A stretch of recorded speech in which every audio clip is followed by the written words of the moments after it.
Għada filgħaxija waqt il-programm NetLife se jitwassal dokumentarju estensiv li se jagħti ħarsa lejn l-ewwel sena minn mindu faqqet il-pandemija tal-COVID-19 f'pajjiżna.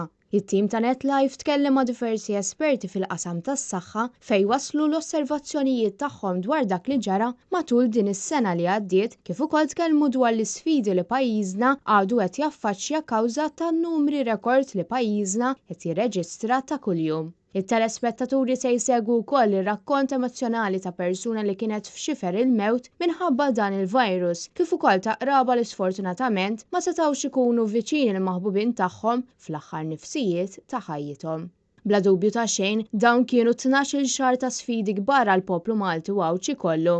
Għalhekk nistednukom biex għada filgħaxija tingħaqdu magħna waqt NetLife sabiex issegwu dan id-dokumentarju bi produzzjoni ta' Marija Franca Lanza.